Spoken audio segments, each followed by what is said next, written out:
오늘 우리가 함께 읽은 본문의 말씀은 데살로니가 전서입니다. 제가 오늘 말씀을 시작하며 여러분에게 문제 하나를 내어보도록 하겠습니다. 이 데살로니가 교회는 사도 바울 1차 선교 여행에 때 세워졌다. 1번. 아니다. 사도 바울 2차 선교 여행 때 세워졌다. 여러분 몇 번이겠습니까? 1번일까요? 2번일까요? 3번은 모르겠다. 여러분 몇 번으로 마음속에 생각을 하고 계십니까? 이 데살로니가 교회는 이 사도 바울 2차 선교 여행 때 세워진 교회입니다. 사도 바울과 일행들이 이제 마게도냐 지방으로 들어가면서 첫 번째 세운 교회는 빌립보 교회였고요. 그 다음 세워진 교회가 데살로니가 교회라고 하는 특징을 가지고 있습니다. 그런데 데살로니가 전서가 중요한 이유 중에 하나는 이 사도 바울이 쓴 서신서가 총 13권이거든요. 그 가운데 가장 먼저 기록된 서신서라는 특징을 갖고 있습니다. 그러니까 좀 의미가 있겠죠. 최초의 서신서라는 특징을 가지고 있고요. 또 다른 특징이 무엇이 있는가? 이 데살로니가 교회는 이 서신서를 받을 때 기준으로 따져보면 1년이 되지 않은 교회예요.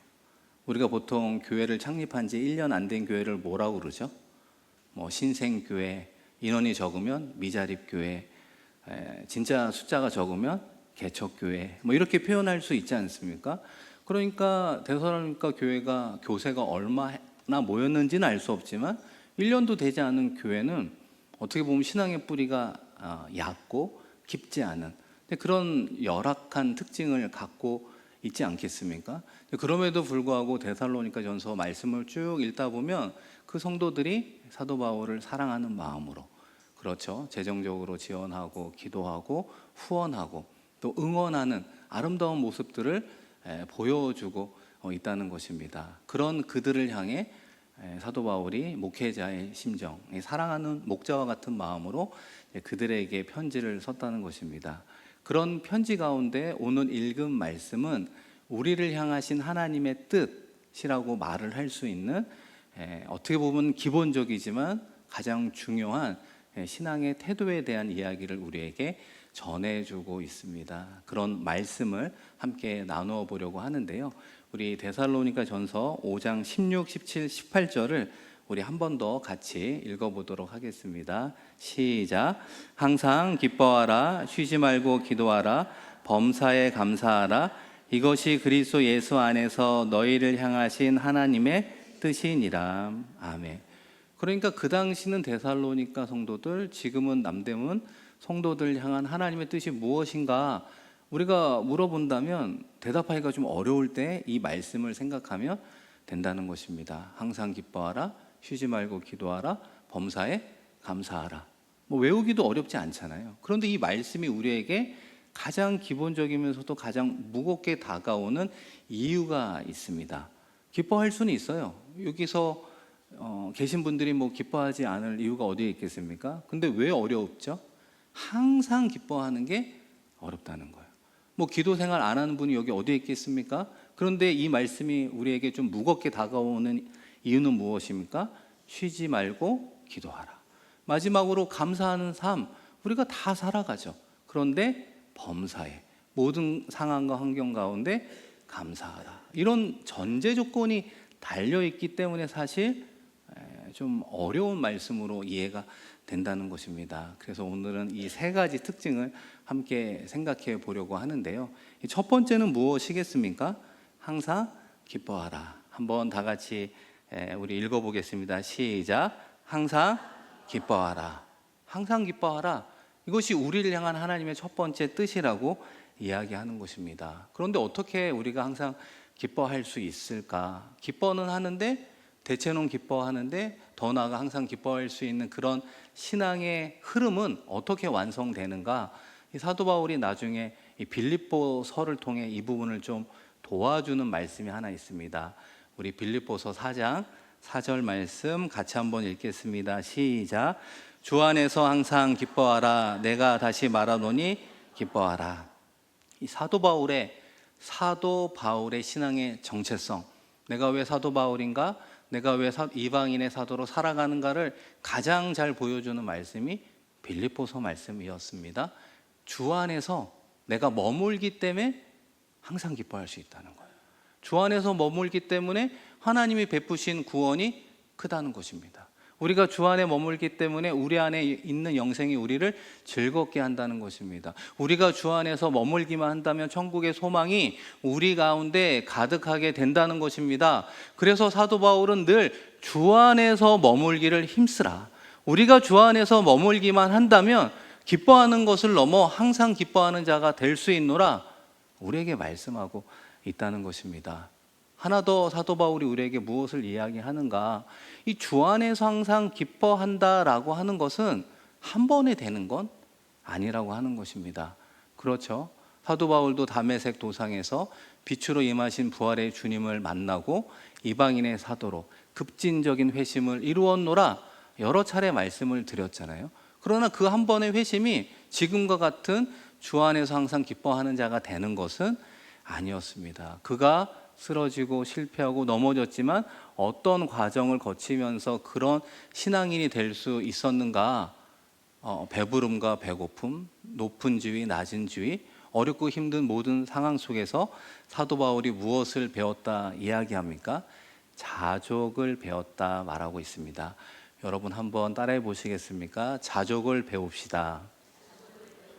이 자족이라고 하는 건 스스로 만족하는 것입니다. 내가 어떠한 상황에 처해 있든지 자족하는 일체의 비결을 사도 바울도 배웠다 강조하고 있다는 거예요. 사도 바울이 배웠으니까 우리도 배워야 된다는 거예요. 우리도 익히고 훈련하고 배우면 우리도 주 안에서 항상 기뻐하는 자가 되는 줄로 믿습니다. 하루아침에 되는 것은 아니지만 주 안에 머물기를 힘쓰면서 우리가 속한 상황의 좋고 나쁨의 유무와 상관없이 우리가 자족하기를 배우려고 한다면 우리 안에서 주시는 하나님의 구원의 기쁨과 즐거움이 점점점 우리 안에 풍성하게 되고 그럴 때 우리의 마음 깊은 곳에서 감사와 즐거움이 흘러나오게 된다는 것입니다. 그런 면에서 구약의 선지자도 동일한 맥락에서 주 안에서 기뻐할 수 있는 요인을 우리에게 설명해 주고 있는데요. 여러분 하박국 3장 17절과 우리 18절 말씀도 같이 한번 읽겠습니다. 시작. 비록 무화과 나무가 무성하지 못하며 포도나무에 열매가 없으며 감람나무에 소출이 없으며 밭에 먹을 것이 없으며 우리의 양이 없으며 외양간에 소나 양이 없을지라도 나는 여호와로 말미암아 즐거워하며 나의 구원의 하나님으로 말미암아 기뻐하리로다. 아멘. 만약에 우리의 가정이 이러하다면 이 가정의 남편은 이 가정에서 쫓겨날지도 모르겠습니다. 생각해 보면 부족한 게 하나 두 개가 아니라는 걸 알 수 있지 않습니까?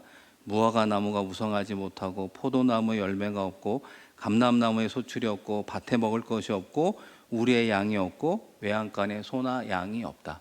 이 말은 뭐예요? 전부 없다. 세상에서 우리가 살아가는 가운데 필요한 공급해주는 모든 것들이 있는데 그것이 다 막혀버렸다. 총체적 난국이다라고 말할 수 있는 가장 힘들고 어려운 상황 가운데 하박국 선지자는 무엇으로 인하여 기뻐한다고 이야기합니까? 나의 구원의 하나님으로 인하여 기뻐하노라.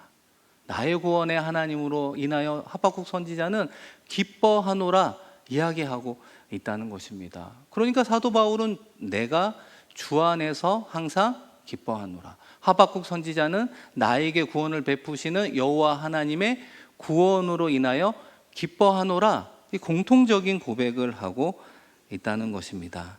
사랑하는 성도 여러분, 여호와 하나님께서 베풀어 주신 구원으로 인하여 즐거워하십니까? 별로 안 즐거워하시는 것.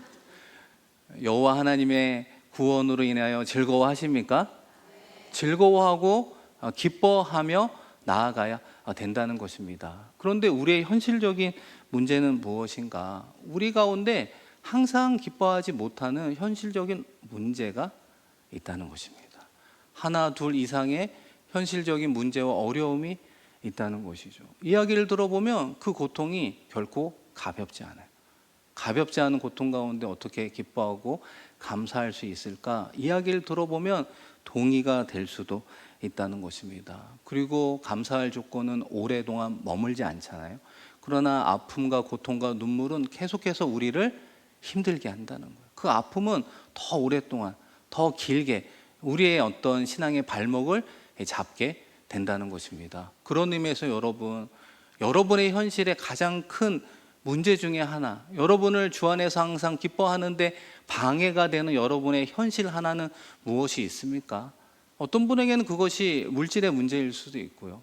어떤 분에게 있어서는 그것이 명예의 문제일 수도 있고요. 또 어떤 분에게는 그것이 자녀의 문제, 어떤 분은 안정, 어떤 분은 인정의 어떤 욕구, 이런 다양한 영역들 가운데 그것을 초월하여 넘지 못하고 있기 때문에 기뻐하지 못하는 나의 모습을 솔직하게 발견해야 된다는 것입니다. 그리고 오늘 이 시간 함께 기도하며 나아갈 때 하나님, 이 현실의 고통을 주님께서 주시는 구원의 기쁨과 즐거움으로 덮어 주시옵소서. 기도하는 우리가 되기를 축복합니다. 기도하며 나아갈 때 그것을 덮어 주신다는 거예요. 여러분, 하나님께서 우리에게 베풀어 주신 구원의 즐거움과 그 구원의 가치가 나에게 다가오는 물질의 가치보다 크지 않잖아요. 물질의 어려움이 있을 때마다 다시 한번 나에게 베풀어 주신 구원의 가치, 구원의 즐거움, 구원의 감사함을 회복하는 우리가 되기를 원합니다. 구원의 회복으로부터 시작이 되어야 한다는 것입니다. 자녀의 문제 가운데 어려워하고 힘들어하는 부분이 있습니까? 독생자를 주기까지 우리를 구원하신 아버지 하나님이 왜 우리의 자녀의 문제를 해결해 주지 않겠습니까? 부활하신 주님을 하나님께서 영광스럽게 만들어 주었는데 우리의 명예로운, 우리의 어떤 부분들을 왜 하나님께서 높여 주시지 않겠습니까? 우리가 걱정하는 것 이상으로 하나님께서는 분명히 그 문제들을 해결해 주실 것입니다. 그러나 회복의 시작은 우리 한 사람 한 사람에게 베풀어 주신 구원의 기쁨과 즐거움이 회복되는 것입니다. 사랑하는 성도 여러분, 주님께서 베풀어 주신 구원이 우리 안에서 기쁨과 즐거움으로 회복되기를 축원드립니다. 두 번째로 생각해 보는 것은 쉬지 말고 기도하라입니다. 여러분 한번 따라해 보시겠습니까? 쉬지 말고 기도하라. 이 기도 세미나 가운데 자주 하는 질문이 하나 있습니다. 여러분은 기도가 무엇이라고 생각하십니까? 이 좀 더 예배보다 자유로운 형식의 세미나 가운데 이 많은 분들이 기도의 특징이나 정의를 이야기하는 것이죠. 기도가 무엇입니까? 이렇게 물어보면 하나님과의 대화입니다. 하나님과의 영적인 교제입니다. 이렇게 대답을 하는 거죠. 우리의 마음의 소원이나 우리의 어려움, 우리의 문제를 하나님께 아뢰는 것입니다. 여러분마다 각자의 기도의 정의와 특징이 있는 것 아닙니까? 그런데 제가 들은 기도 세미나에 어떤 분의 대답이 하나 있는데 이분이 이렇게 이야기하는 거예요. 기도의 특징 중에 하나는 이 기도가 막히면 죽습니다. 이렇게 이런 행동을 하면서 얘기를 하는 거예요. 기도가 막히면 죽는다니까요. 이렇게 이야기하면서 많은 분들이 웃고 넘어갔습니다. 그런데 세미나가 끝나도 이분의 특징이 오랫동안 기억에 남는 거예요. 기도가 막히면 어떻게 된다고요? 죽는 거죠. 질식사 하듯이 우리의 영적 호흡인 기도가 막히면 하나님으로부터의 관계가 멀어지고 우리도 영적으로 점점 죽어가게 되어 있다는 것입니다. 그래서 여러분, 기도하는 것이 사실 쉽지는 않죠. 우리가 언제 주로 기도하는가 생각해 보면 이 발등에 불이 떨어졌을 때, 새벽 기도에 평소에 나오지 않다가 새벽 기도에 나오면 100% 무엇이 있을까요? 기도 제목이 있는 분이 나오게 되는 것입니다. 그런데 은혜 가운데 기도의 응답을 받게 되면 점점점 기도의 자리로부터 멀어지는 게 우리의 연약한 모습이라고 하는 것입니다. 그런 의미에서 쉬지 말고 기도하라라고 하는 가장 손쉬운 실천 중에 하나는 이 기도는 영적 호흡이라고 정의할 수 있습니다. 여러분 한번 따라해 보시겠습니까? 기도는 영적 호흡입니다.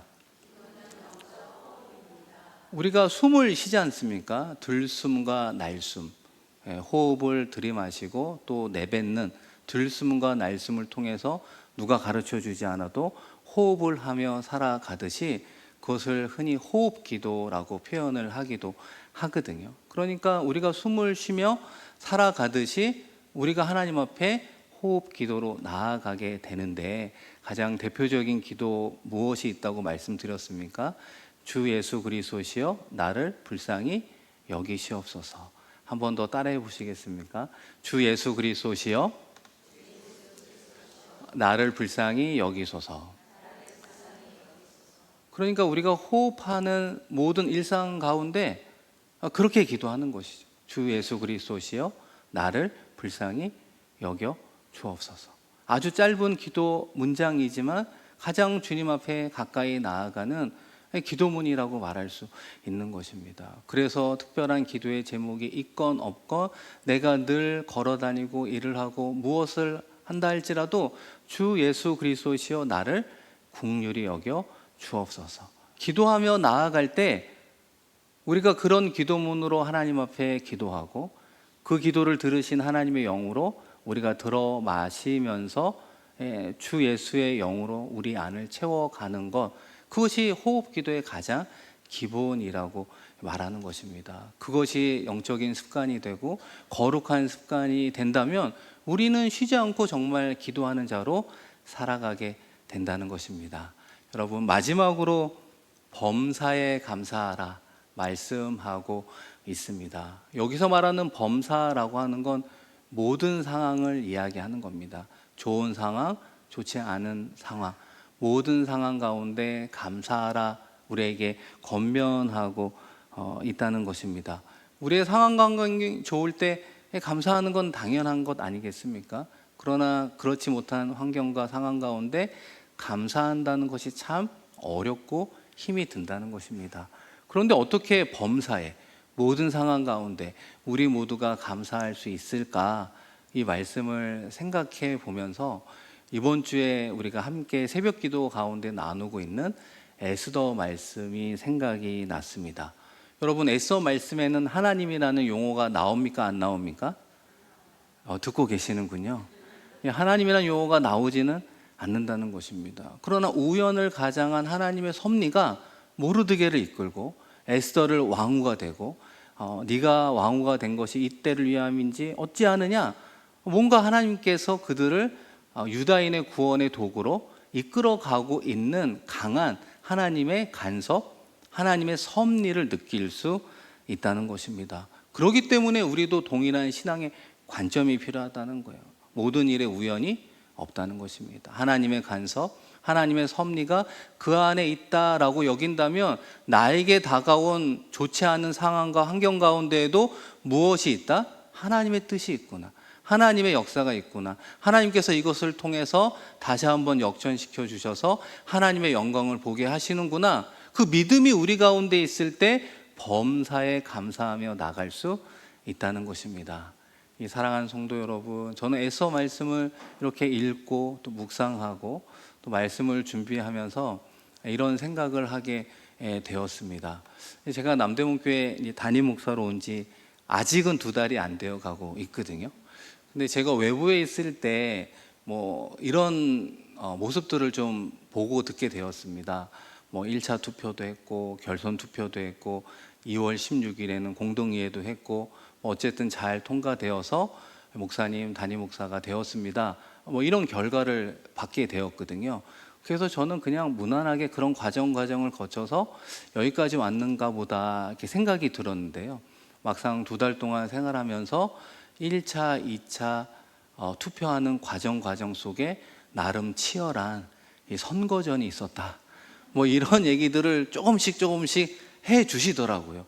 다른 의도는 아니고 그만큼 목사님 생각하는 것보다 상당히 복잡했다, 이런 이야기를 하시더라고요. 그러면서 저는 그 이야기를 듣고 어떤 결론을 내리게 되었는가, 이 투표하는 과정 속에 제가 부족하고 연약하지만 남대문교회 담임으로 세워주시는 그 과정 속에 무엇이 있었다고요? 하나님의 특별한 간섭이 있었구나, 하나님의 특별한 섭리가 있었구나, 하나님께서 특별한 은혜를 허락해 주셨구나. 여러분 믿으십니까? 분명히 있다는 것이죠. 그게 있기 때문에 이런 결과가 생겼구나. 우리 모두는 마음을 모으고 동의하게 된다는 것입니다. 그렇다면 그 다음 질문을 할 수 있는 것이죠. 왜 저를 세워주시고 왜 여러분으로 하여금 그렇게 기도하게 하셨는가? 라고 하는 그 질문 가운데 저는 이곳에 오면서 들었던 생각 중에 하나는 힐튼이 재건축이 되고 또 교육관 앞에 있는 건물들도 다시 재건축이 되면서 우리 교회 주변으로 상황과 환경이 한 5년 정도 지나면 많이 바뀌게 되잖아요. 뭐 교육관도 새로 지어질 수 있는 가능성도 상당히 높은 것 아니겠습니까? 새로운 상황과 환경이 열리니까 기도로 준비하라. 하나님께서 이런 특명을 주셨구나. 이런 생각을 하게 되었습니다. 그래서 제가 여러 모임에서 그런 말씀 많이 드렸죠. 신앙의 토대를 쌓아야 된다. 말씀의 토대, 기도의 토대, 그래서 성경 공부 열심히 해야 된다. 뭐 이런 이야기를 제가 드리게 되었단 말이죠. 그러면서 제가 드리지 않은 말씀 하나가 있었는데, 그런데 성도는 어디서 오는 겁니까? 라는 생각을 좀 하게 됐어요. 주변의 상황과 환경은 바뀌지만 교회 주변에 특별한 주택가가 그렇게 많이 있는 것도 아니고, 성도는 도대체 어디서 올까요? 이런 어떤 퀘스천을 스스로 갖고 있었거든요. 그런데 이번 주 월요일 날 요 근처에 사시는 어떤 집사님 네랑 식사를 하게 되었습니다.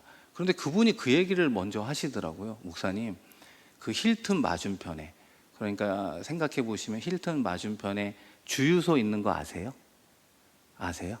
그 주유소 있는 지역으로부터 용산 도서관, 그리고 좀 더 가면은 후암 초등학교, 그쪽이 무슨 지역 이름이 있다고 그러더라고요. 뭐 남산 1구역인지 무슨 후암동 1구역인지 알 수는 없는데 거기가 재개발이 된다는 것입니다.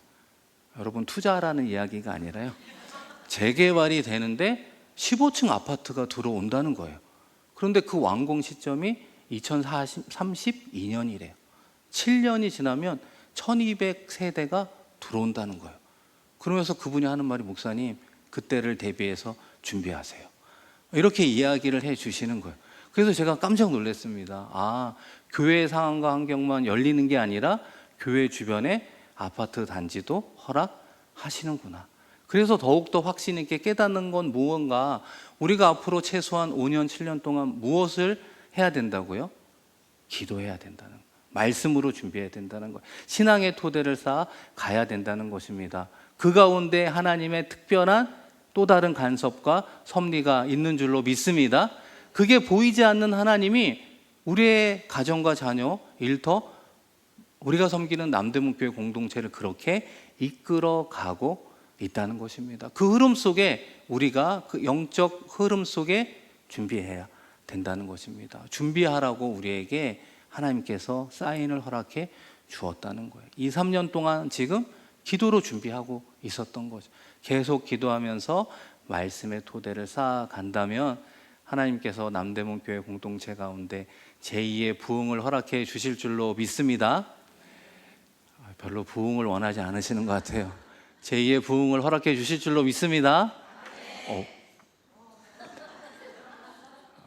거의 끝났으니까 괜찮습니다. 제가 어제 신방을 다녀왔거든요.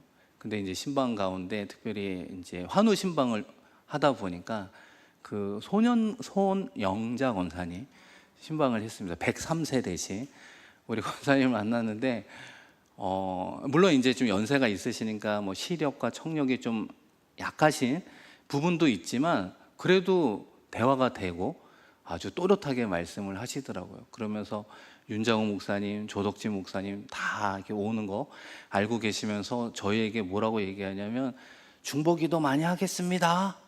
만복 받으세요. 막 이렇게 쩌렁쩌렁. 저는 실물은 처음 뵀었거든요.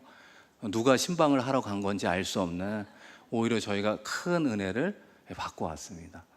정말 기도해 주겠다, 만복 받으라. 그래서 저희는 만복 받고 왔습니다. 그런 은혜를 받고 그 다음 이제 어디를 갔냐면 지연타 권사님, 92세, 93세 정도 되신 분을 만났는데, 그분은 뭐 10년 아래니까 더 그냥 건강하시더라고요. 뭐 걸어 다니시고 막 손 잡고 막 그렇게 얼마나 좋아하는지 모르겠어요. 근데 함께 예배를 드리는데 역시나 예배를 누가 드리는지 모르겠어요. 그분이 우리에게 은혜를 다 주시는 것 같아요. 찬양 부를 때, 말씀 들을 때, 기도할 때.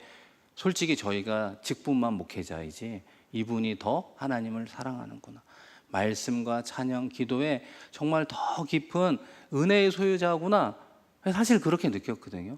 우리 조 목사님도 그렇게 느끼지 않았습니까? 네, 그렇죠? 네, 우리 다 그렇게 느꼈거든요. 그래서 제가 무엇을 하나 깨달았는가, 우리 부모 세대보다 좀 더 윗세대잖아요. 그분들의 신앙의 공통점은 절대 믿음, 절대 사랑, 절대 소망을 소유한 절대 신앙인의 특징을 갖고 있더라고. 흔들림이 없어. 흔들림이 없는 분이에요. 하나님 사랑하고 재림의 주님 바라보며 천국 소망 바라보며 살아가는 그분의 신앙의 중심은 절대 신앙인이었습니다. 절대 신앙인은 자연스럽게 항상 기뻐하고 쉬지 말고 기도하고 범사에 감사하는 삶을 살아가게 되더라. 우리가 항상 기뻐하지 못한다면, 쉬지 않고 기도하지 못한다면, 쉬지 말고 기도하지 못한다면, 또 우리가 범사에 감사하지 못하다, 그 이유는 딱 하나예요. 하나님을 향한 절대 신뢰가 부족하기 때문이라요. 하나님에 대한 절대 믿음이 우리가 부족하기 때문에 자꾸 연약해지는 믿음으로는 그 현실과 상황과 환경을 초월하여 하나님이 주시는 구원의 기쁨과 즐거움만으로 나아갈 수 없는 연약한 사람이구나 깨닫게 된다는 것입니다.